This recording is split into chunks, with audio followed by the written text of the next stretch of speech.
Welcome to this week's astrology report. I am Jody Shirami at astropod_cast. I do a weekly astrology report here, and we are talking about the big transits of the week. I'm not going to go over every little detail, but you can read it beneath on my story underneath here. So today the sun went into Scorpio at around 12:18 a.m., which we'll be talking about. And then when that occurs, as Mercury shifts into Sagittarius, we are going to also have Mercury opposing Uranus in Gemini as it prepares to retrograde back into Taurus. And we'll talk about that also.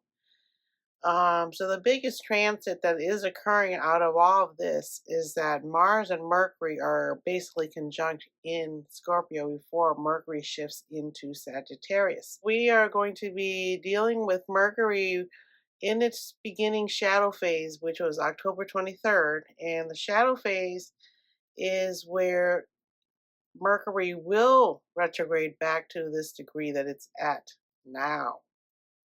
And so as it begins to move and station retrograde, we are going to be dealing with the same old things that we're dealing with now. We're gonna go back again.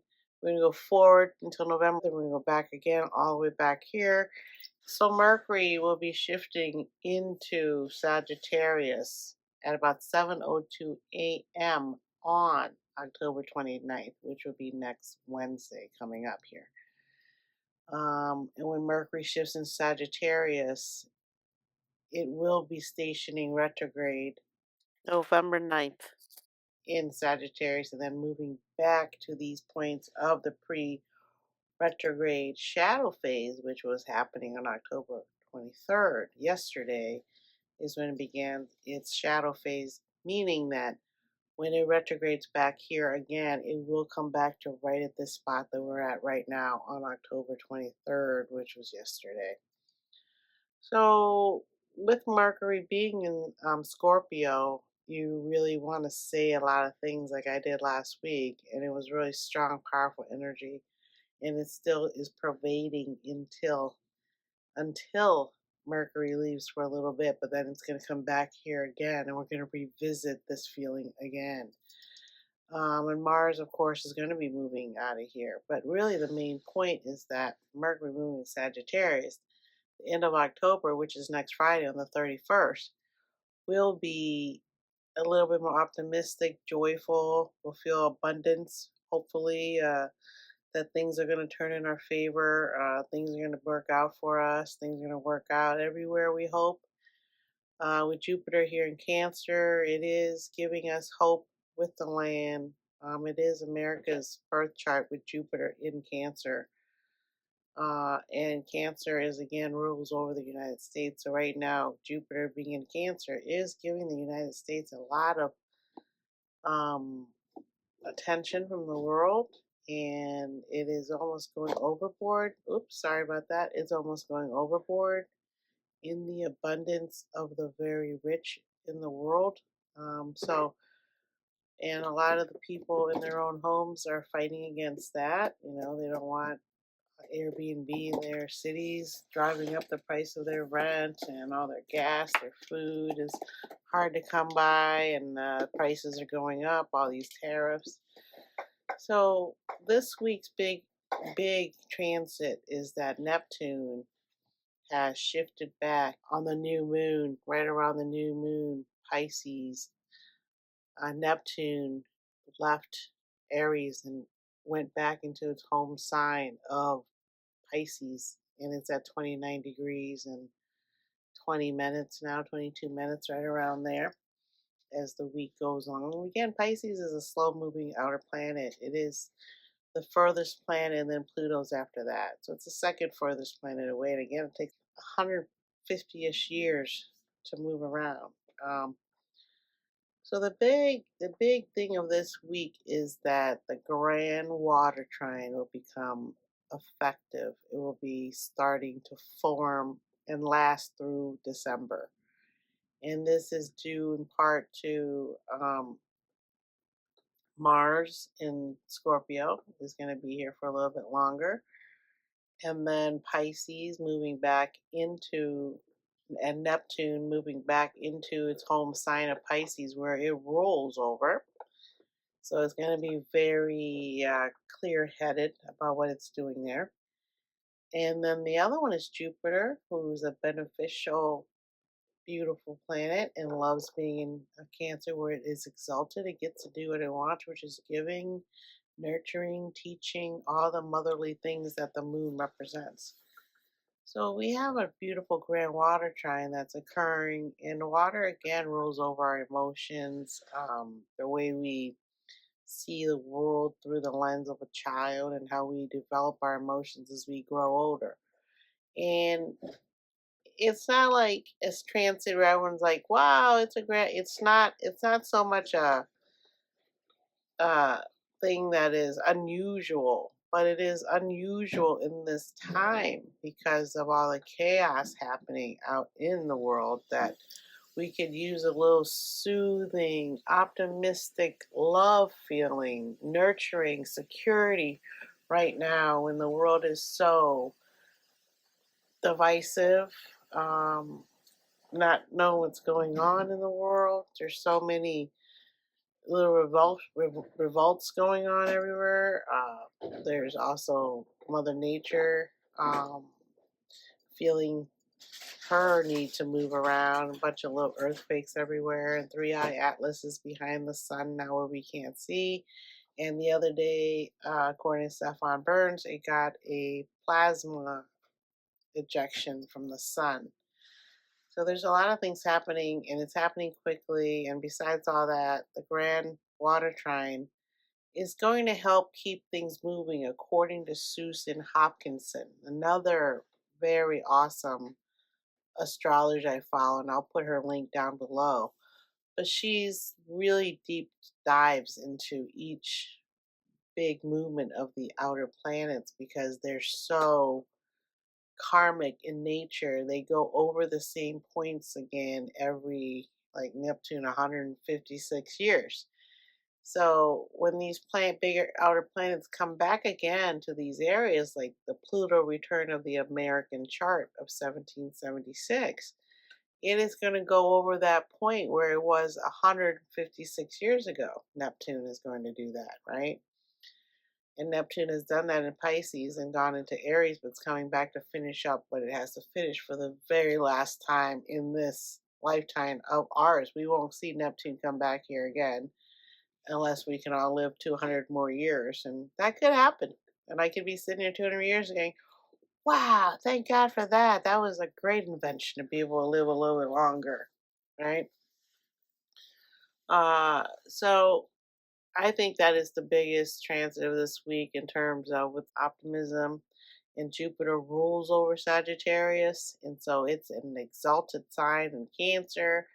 So it's having a great time over there, and it's ruling over Sag, so we can get a lot of energy for all kinds of things. But as the Mercury. gets in there, it's going to oppose Uranus in Gemini, who's retrograding at the end of November, I believe. It's going to move back into Taurus, and then we'll be going over those points again when Uranus comes back over. And again, Uranus in Gemini is really downloading our minds with innovative ideas and thoughts and communication. And with Mercury moving into Sagittarius, and it also opposes Uranus in Gemini. Gemini is downloading information to Mercury during that opposite partnership relationship they have there, and he's sharing information with Mercury sharing it back. So when it goes forward to Sagittarius and goes back again into Scorpio, this Mercury opposite of this Uranus in Gemini, and then Uranus in Taurus until next year. Um, According to Susan Hopkinson, it's really going to help us be able to think outside the box. If you're an artist or a writer, it's really going to be good for you to come up with ideas, which I'm already starting to feel.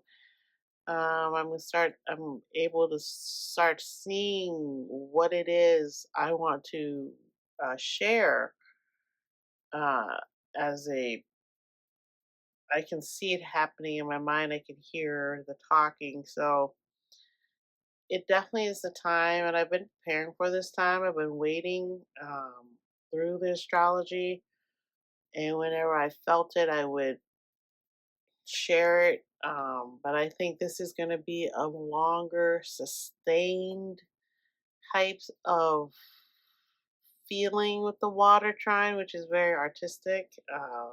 It's a lot of energy in that water trine. And so as soon as we get this fire sign of the sun going to Sagittarius and Mercury, the fire sign will heat up that water. It will steam. It will percolate. It will disappear in the ether as vapor and then come back to us in the earth sign, which would be next after Sagittarius, the Capricorn, Saturn. And Saturn again is in Pisces and Neptune's there. So Neptune is ruling over over Saturn. And so at this point in time, Saturn is helping tremendously give us structure to our dreams. With Neptune coming back and going over these points with Saturn, we're looking back at things that we had started, this year, beginning of this year, end of last year. We're looking at these things and saying, well, was this really useful? Is it working? And do we want to keep going? Do we want to continue? As Mercury starts to move back and go back into Scorpio, we'll be thinking about all these things as the sun remains Scorpio. And then as Mercury moves back into Sagittarius, we'll have our final answer in terms of retrograde station direct, retrograde back, all the way back to where we are right now that we're talking about on October 23rd. And then it's going to move all the way back to where it's station retrograde, which it will be, I believe, around 4 degrees of Sagittarius, if I can see the chart in my head correctly. So, it's a great time for that. I mean, things have moved so quickly in the universe that we get just 3 weeks to kind of readjust and look around our house and see what's happened. Like how that pile of, you know, mail get over there. It just happened so quick. Now I better go through that mail or, throw it out. So this is where we're at. And it's also the season where we're going to be turning our clocks back and it's going to get dark. And that darkness helps us to settle down a little bit more when we get home and our body starts to slow down and we can start to rest a little bit with Mercury asleep here. So it's kind of the perfect timing to help us to slow down as we head into November. And November, again, there's going to be a lot of things happening with Venus in Libra there because, again, Venus in Libra is exalted here and she is an air sign where she is wanting to bond and give love. And when she goes opposite of Chiron and Eris, again, we've spoken about these two quite a bit who are traveling together, which is very rare, according to the astrologers. It's very, very rare. When Venus opposes those two in Aries, we're going to have to really use this Mercury retrograde period to deep dive. As Venus is in her home sign, but it helps that she's in an air sign, so we don't have to get too bogged down by it. But with the grand water trine, it will help to keep the emotions moving so we can process it. But because of this grand water trine, mundanely out in the world, I'd be very careful right now. Flooding, tornadoes, as you see, it's a grand water trine. I'm going in a circle like a hurricane, like a typhoon. So we have to really watch out. We've had a calm hurricane season in Florida, knock on wood. But we're not out of it until the end of November. And we were talking about the other day that this was the day that Hurricane Milton left our home for a hurricane. It was right around this time last year. And I couldn't believe it. It was like, what? It was this time last year we went to the land. We went across. We kind of went ahead of the hurricane to the land because it started to slow down when it got to the East Coast. And it still hit over there, but it's just a lot different. They would be sitting here in this house at the time. It was the worst hurricane in 100 years off of the Gulf of Mexico. So hopefully, I was saying last year that's the last time that happens for another 100 years. And hopefully, this year is the best year where there's no hurricanes. I would really love that. A lot of people are still trying to get out of it around here in Florida. It was devastating. So that's going to be it for this week. It's going to be short and simple, and I'll be back next week on the 31st, which is Halloween. And really, this week, my biggest advice is that this is the biggest dramatic reset that's beginning now with Mercury beginning its retrograde phase, because Mercury again rules over Gemini, where Uranus is, and it rules over Virgo. And it is exalted in Aquarius as Uranus. So right now, Mercury is ruling uh, some surprising heavy hitters in terms of Uranus. So we have to be ready for things to occur, especially as Uranus moves back into Taurus, where last year was at the very last degrees and there were some terrible hurricanes and weather things happening. And Uranus is, again, Mercury air. And so we have to pay attention to the. I hope you're having a good day. If you have questions, please comment and ask, and I'd love to talk to you. And please subscribe and like and share. I'd appreciate that too. And I'm grateful you were here last week and listened to last week's podcast. I really appreciate that. I will be here next week, and happy Halloween. And I'll be here, and I'll be releasing this during Halloween night. And so we'll see how that goes. So thank you again. I'm Jody Shirami at astropod_cast. You can catch me at Jody Boots _. I'm on Instagram, Spotify, all the places you catch a podcast. And I'm on YouTube.